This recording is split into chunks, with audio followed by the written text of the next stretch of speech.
वो सेवा। लेकिन मैं आपके घरों को और आपके दिल को अगर आश्रम बना दूं तो आपके पास हर तरह का आदमी आता है, तो मेरा साझा हो गया ना सारी दुनिया में। फिर आपके पास हर तरह का आदमी, आपके घर में हर तरह का आदमी आता है ना, उसकी सेवा करते हो। तो मैं जिस आश्रम की बात कर रहा हूं तो वहां मेरा साझा बन गया ना। फिर अनजानी जगह भी, यहाँ तो मेरा साझा आप लोगों तक ही सीमित रह जाएगा, थोड़ा हो गया ना साझा। तो मैं तो ये बीज सारी दुनिया में बुआ है।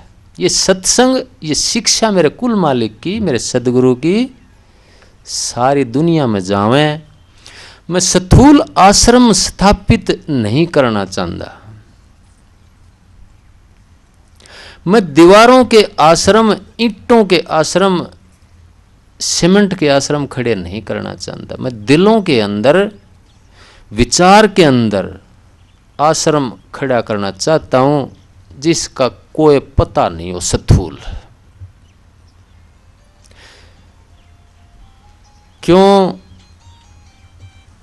क्योंकि शिवव्रतलाल जी महाराज की एक बाणी पढ़ ली मैंने कि ना अपना नाम रखो, ना नामो निशान रखो। ना अपना नाम रखो, ना नामो निशान रखो। हो जाऊं गुम तो किसी को ना मेरा पता मिले। मुझको खुद भी मेरी हस्ती की जुस्तजू न रहे। मैं कहां गया हूं तमने तो पता लगा ही नहीं, मैंने खुद भी नहीं पता चला मेरी हस्ती कित गई। इसलिए हम चलते हैं, कहीं सड़कों पे अपना नाम लिख देते हैं, कहीं भवन में, आश्रम में कमरा बन गया, मेरा नाम लिख दियो इसमें, उड़े नाम लिखवाने लग जाते हैं।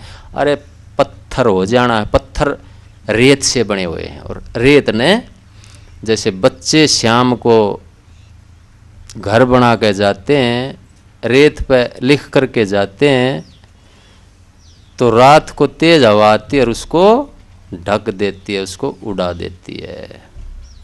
तो ये पत्थर रेत के बने हुए हैं, ये 10 साल, 20 साल, 100 साल, 200 साल जल जाएंगे, 500, 1000 साल जल जाएंगे। क्या क्या उम्र है 1000 साल की इस ब्रह्मांड के सामने, उस कुल मालिक के सामने। 14-15 अरब साल की तो यह सृष्टि बताते हैं जिसमें हमें बैठे हुए हैं। 14-15 अरब साल, उसमें 10,000, 5,000 साल की उम्र है क्या? हम पागल हो जाते हैं अपना नाम लिखवा करके। मेरे सतगुरु अरमान साहब को कहने लगे जी मैं आपकी समाधि बनवाऊंगा। कि ये मत कर देना काम।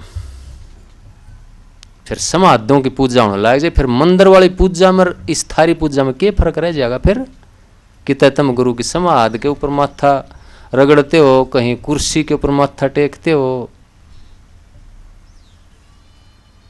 ये भाव हैं, श्रद्धा के पॉइंट हैं, लेकिन मंजिल ना बनाओ इनने। तो मेरे सदगुरु कहते थे कि समाधि तो एक ही बहुत है, वो है स्वामी जी महाराज की। और समाधि अगर बनी तो राधा स्वामी पंथ में बिखराव आ जाएगा। लेकिन हम आगे उस रास्ते से भटक जाते हैं। मैं कहता हूँ स्वामी जी महाराज की समाधि की भी जरूरत नहीं है। यहाँ किसका टिका है नाम? इस स्थूल संसार में किसी का नाम रूप नहीं ठहरा और ना ठहर सकता इस नासवान संसार में।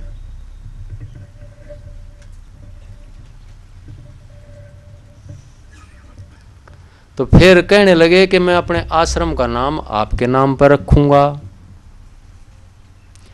कि ये गलती नहीं कर देना, मेरे नाम पर बिल्कुल नहीं रखना।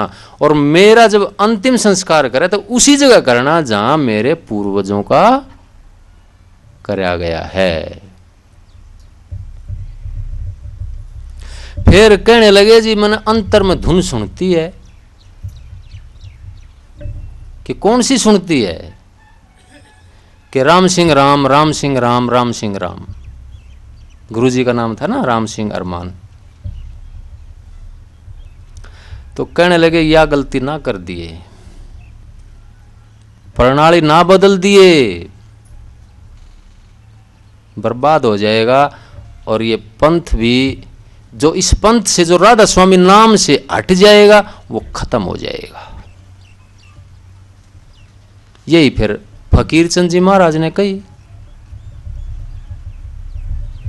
तो अरमान साहब वो फिर भी बाणिया में राम सिंह, अपनी वाणी जो लिखी अरमान सागर में, उन्होंने फिर भी राम सिंह की टेक दे दी उन्होंने।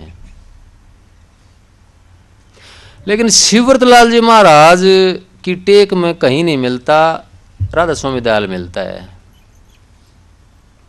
हुजूर शालिग्राम जी महाराज की प्रेम वाणी इतनी रची, कितने वॉल्यूम हैं? प्रेम पत्र भाग 1, प्रेम पत्र भाग 2, पता नहीं कितने भाग हैं। कहीं दिखा दे दो नाम शालिग्राम का उनमें, शालिग्राम ये कहे। इसलिए सबसे बड़ा गुरुमुख उनको माना जाता, जो जितना खुद को मिटा देगा उतना उस परमात्मा, वो परमात्मा उसको, आदमी को प्रकट करेगा। मेरी यह बात समझ में आई है। जितना उस मालिक के लिए हमने अपने आप को बचा लिया, उतनी प्रकट होने में उस मालिक की दया कम हो जाती है। क्यों रखते हो नाम? किसका नाम रहा है? हम तो अपनी रिश्तेदारियां में वसीयत लिख जाते हैं पूरे के पूरे सत्संग की, और कोई दूसरा उसके बारे में शब्द बोलने लग जाए तो कहते हैं कि ये नहीं बोल सकता। परमात्मा भी मोल ले लिया, बताओ। स्वामी जी महाराज ने लिखी किसी की वसीयत? हुजूर महाराज ने लिखी है किसी की वसीयत?